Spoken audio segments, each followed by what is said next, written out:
Selamat tengah hari dan salam sejahtera. Saya Connie Grace untuk ringkas TVS. Kita mulakan dengan perkembangan ini.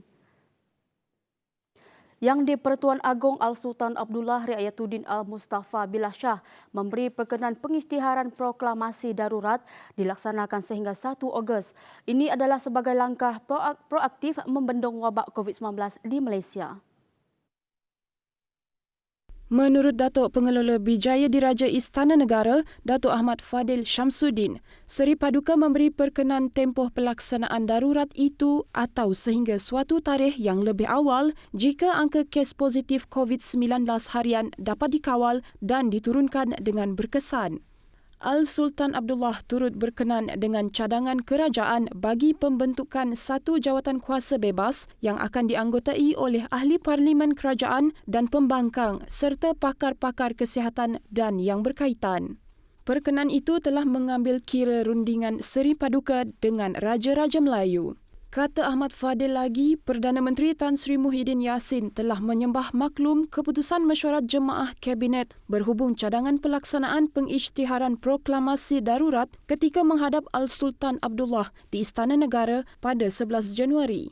Ia bagi membendung dan melandaikan kes positif COVID-19 harian yang kini mencecah 4 angka.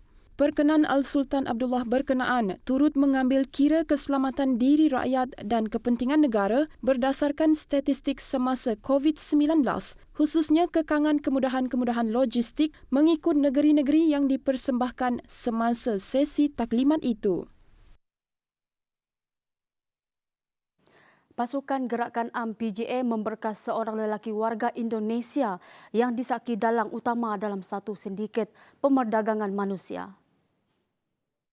Menurut Komander Brigade PGA Sarawak, SAC Manca Atta, lelaki itu diberkas dalam Ops Benteng oleh satu pasukan petugas dari Ibu Pejabat PGA Sarawak. 4 rakyat tempatan dan 17 pendatang tanpa izin termasuk seorang kanak-kanak lelaki turut ditahan dalam Ops tersebut. Terdahulu pasukan petugas mendapat maklumat berhubung pergerakan 3 kenderaan dari biawak berdekatan sempadan Malaysia-Indonesia di daerah Lundu menuju ke sebuah hotel di Batu 3 yang dipercayai menjadi transit untuk menghantar pendatang asing tersebut ke Sibu, Tatau dan Bintulu.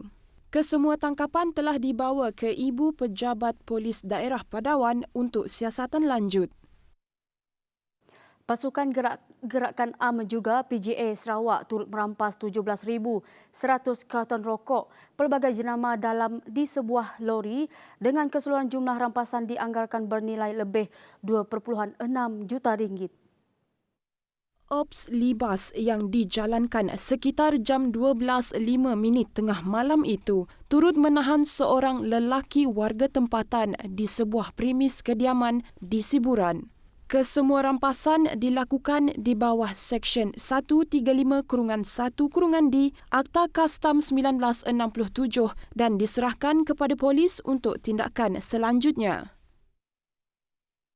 Seorang lelaki dilaporkan hilang dikuatiri diserang buaya ketika menarik pukat di Sungai Meranik kira-kira pukul 4 pagi pada Selasa.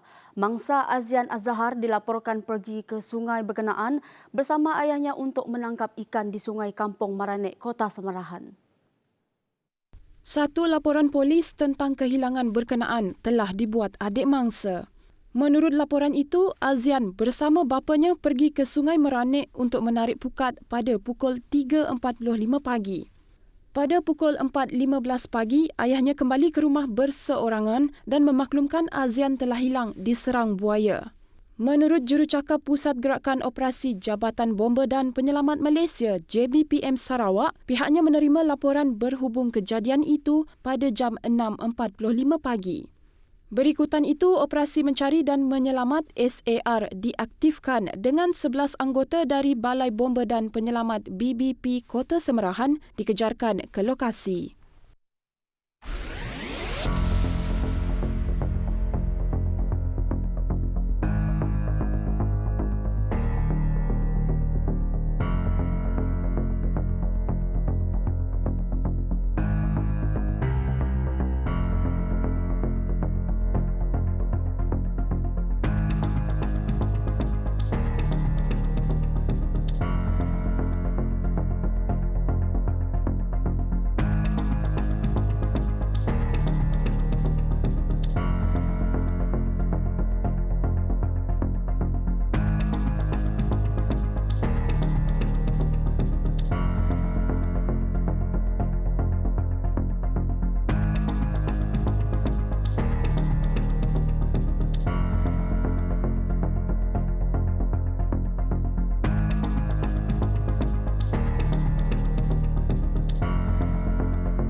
Seterusnya, pilihan raya umum, pilihan raya negeri dan pilihan raya kecil tidak akan diadakan sepanjang tempoh darurat.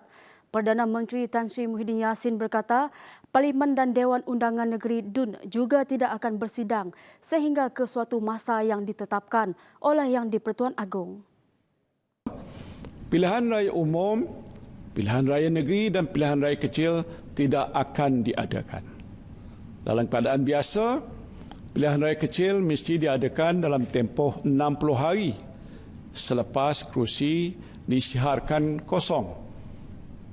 Pilihan raya negeri juga mesti diadakan dalam tempoh 60 hari selepas Dewan Undangan Negeri dibubarkan. Sedangkan kita tahu, rakyat pada masa ini tidak mahu pilihan raya diadakan untuk mengelakkan wabak COVID-19 merebak seperti yang berlaku selepas pilihan raya negeri Sabah baru-baru ini. Bertemu kembali. Pasukan Saintis Pertubuhan Kesihatan Sedunia WHO akan ke Wuhan, China untuk mengenal pasti punca virus COVID-19. Ketua Pengarah Dr. Tedros Adhanom berkata, ini selepas Wuhan memberi lampu hijau kepada agensi berkenaan untuk menjalankan kajian. Jelas Dr. Tedros, bukti saintifik di Wuhan akan mendorong hipotesis yang kemudiannya akan menjadi asas untuk kajian jangka panjang yang mana ia bukan sahaja untuk COVID-19 namun penting untuk masa depan serta keselamatan kesihatan global. Sebelum ini, China dilaporkan main tarik tali berhubung kebenaran kepada WHO yang ingin menjalankan misi kajian. Bagaimanapun, Beijing memaklumkan kelewatan itu adalah disebabkan beberapa masalah logistik. Satu kes COVID-19 varian UK B117 atau mutasi protein spike telah dikesan di Malaysia pada Isnin. Kes tersebut telah dilaporkan oleh seorang pengembara yang mempunyai sejarah perjalanan ke United Kingdom, UK pada Disember 2020.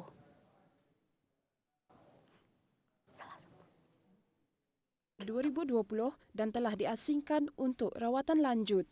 Sejak Oktober 2020, KKM telah melakukan pemantauan terhadap kesemua pengembara dari negara-negara yang telah melaporkan kes mutasi varian UK B117 ini termasuk dari United Kingdom, Belanda, Singapura, Turki, Filipina dan India. Sebanyak 968 sampel telah diuji sejak Oktober 2020 dan telah melakukan genome sequencing bagi mengesan jenis mutasi UK B117 ini kepada 24 sampel.